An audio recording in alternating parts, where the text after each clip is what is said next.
السلام علیکم سر، کیا حال ہے؟ ٹھیک ہے؟ وعلیکم السلام۔ ذیشان بات کر رہا ہوں۔ میں ایک مسئلے کے بارے میں پوچھنا چاہ رہا تھا کہ میں کچھ دن پہلے ہی پاکستان سے ادھر مکہ میں آیا ہوں، تو مجھے میرا ورک ویزا ہے اور ادھر آ کے میری گھر سے نیت تھی کہ میں آپ کے ساتھ ہی پھر عمرہ کروں گا، تو مجھے اس بات کا نہیں پتہ تھا، میں احرام وغیرہ نہیں پہن کے آیا، اور جب ادھر آیا تو پھر کچھ دوستوں نے بتایا کہ ایسے ہوتا ہے، کچھ کم وغیرہ ہوتا ہے، تو مجھے اس بارے میں اچھا، دم دینا ہے۔ دیکھیے اصل میں کیا مسئلہ ہے، بیچارے ورک ویزے پر گئے تھے مکہ مکرمہ اور کسی نے ان کو کہہ دیا کہ آپ کو دم دینا ہے۔ ہمارے یہاں بر صغیر کے بہت سارے ایسے دیوبندی، بریلوی یا حنفی حضرات مکہ مکرمہ میں رہتے ہیں جو کہ اپنے شاید مذہب کے مطابق فتویٰ دیتے ہیں۔ اصل تو یہ ہونا چاہیے کہ قرآن سنت کے مطابق یا سعودی عرب کے جو علماء اور مشائخ ہیں ان کی آراء یا ان کے فتاویٰ سے آپ لوگوں کو روشناس کرا دیں، ان کے علم میں لے آئیں، جیسے کہ ہمارا چینل کرتا ہے کہ سعودی عرب کے کبار علماء کے فتاویٰ آپ کی زبان میں، آسان زبان میں آپ کی خدمت میں پیش کر دیتا ہے۔ تو اگر کوئی آدمی اپنی طرف سے بتا رہا ہے آپ کو کہ آپ کو دم دینا ہوگا، تو وہ دراصل شاید میں یہ کہتا ہوں کہ جہالت پر مبنی اس نے بات کی ہے۔ کیوں؟ کیونکہ اکثر لوگ وہاں جو رہ رہے ہیں وہ اپنے مذہبی جو فقہی مذاہب ہیں ان سے وابستگی کا اظہار کرتے رہتے ہیں، بلکہ مکہ مکرمہ میں مجھے یاد آیا، میں ایک مرتبہ گیا تو ایک صاحب ایک مجلس میں، وہ سعودی ہیں حالانکہ، لیکن انہوں نے جب یہ سنا کہ عاقل صاحب دیوبند سے ہیں تو بڑے احترام سے ایسے ملے جیسے کہ پتہ نہیں کسی صحابی سے مل رہے ہو، اعوذ باللہ۔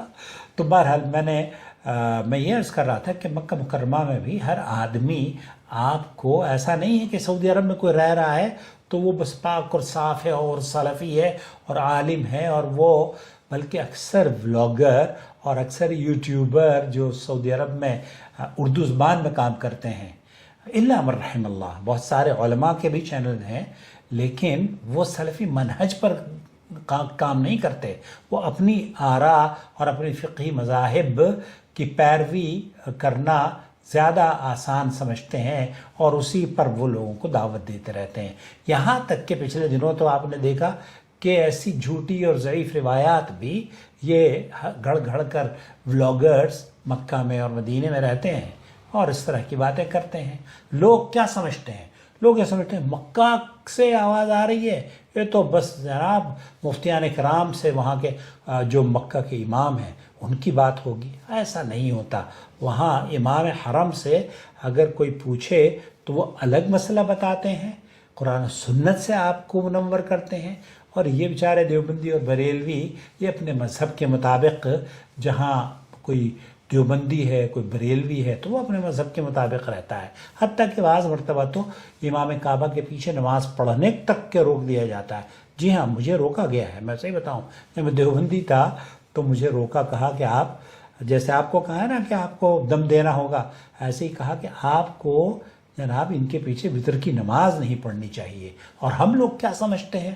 ہم یہ سمجھتے ہیں کہ چاروں امام برحق ہیں اور چاروں امام کے جو مذہب کے ماننے والے ہیں وہ سارے کے سارے صحیح ہیں۔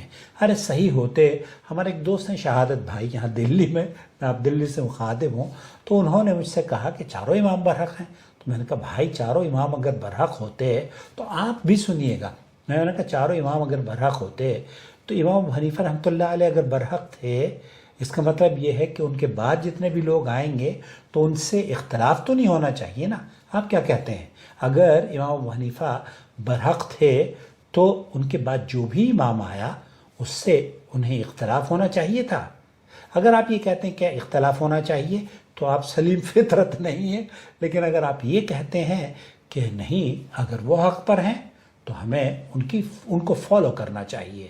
ایسے ہی ہے جیسے کہ آپ اگر حق پر ہوں، میں نے شہادت بھائی سے کہا کہ اگر آپ صحیح ہیں تو مجھے آپ سے اختلاف کرنا چاہیے، انہوں نے کہا نہیں، تو پھر امام ابو حنیفہ سے امام شافعی کا الگ مذہب بن گیا، پھر امام شافعی حق پر تھے تو امام مالک کا الگ مذہب تعمیر ہو گیا، پھر ایک جناب امام احمد بن حنبل کا چوتھا مذہب، اور بھی بہت سارے مذاہب دنیا میں موجود ہیں اور تھے، کچھ تو ختم ہو گئے اور کچھ بڑے ائمہ جو جنہوں نے کتابیں لکھی تھی وہ بھی مولانا صفی الرحمن مبارک پوری فرمایا کرتے تھے کہ 13-14 ایسے بڑے عالم گزرے ہیں، جیسے کہ جس پائے کے امام ابو حنیفہ، امام مالک، امام شافعی اور امام احمد بن حنبل رحمہم اللہ. تو ان سب کی عزت اور احترام کریں، ان کی جو خدمات ہیں ان سے فیضیاب ہوں، انہیں عقیدت کی نگاہ سے، احترام کی نگاہ سے دیکھیں، ان کے بارے میں ایک لفظ بھی نازیب نہ سنیں اور نہ کہیں، بلکہ ان کی عزت اور احترام کرنا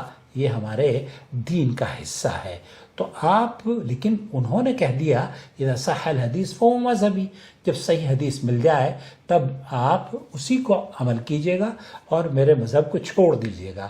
انہوں نے تو خیر مذہب بنایا بھی نہیں، ان کی تو وفات کے کئی سو سال کے بعد یہ مذہب حنفی مذہب بنا ہے.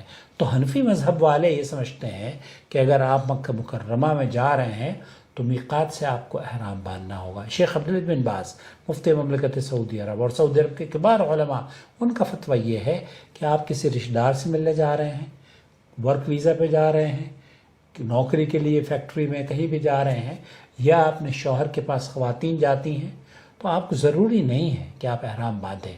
احرام اس کے لیے ضروری ہے جو عمرہ کرنے جا رہا ہے. جب عمرہ کرنے جائیں گے آپ تو میقات سے احرام باندھ کر ہی گزریں گے. اور اگر آپ نے، جیسے آپ ورک ویزے پر گئے ہیں تو آپ حدود میقات نکل گئی آپ کی، آپ جدہ میں اترے ہوں گے جہاز سے، اور وہاں سے آپ کی کمپنی آپ کو لے کر رہائش پر چھوڑ دیا ہوگا اور آپ کام پر کھڑے ہو گئے ہوں گے.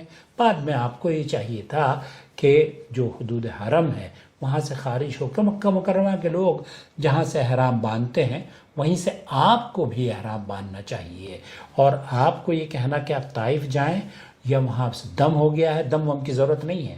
دم تو ایسا نکال دیتے ہیں یہ بیچارے حج کے سیزن میں، تو دموں کا سیزن آیا ہوتا ہے، لوگ بلبلا جاتے ہیں، تم پر 5 دم ہیں، تمہیں 6 دم ہے. اب ایک آدمی کا فون آیا، کہنے لگا میرے پاس تو مجھے 5 دم بتائے ہوئے ہیں مولوی صاحب نے. کون مولوی ہیں؟ انڈیا سے گئے تھے وہ. تو میں نے کہا بھائی اللہ آپ کو ہدایت دے، کوئی دم وم نہیں ہے، ہر چیز پہ دم وہ نکلوا دیتے ہیں. تو خیر، حدود حرم میں داخل ہونے کے لیے شرط نہیں ہے کہ آپ احرام باندھ کر ہی داخل ہوں. حدود حرم میں داخل ہونے کے لیے میقات کراس کرتے وقت جب آپ اگر عمرے اور حج کی سعادت کے لیے تشریف لے جا رہے ہیں تب آپ پر احرام باندھنا واجب ہے.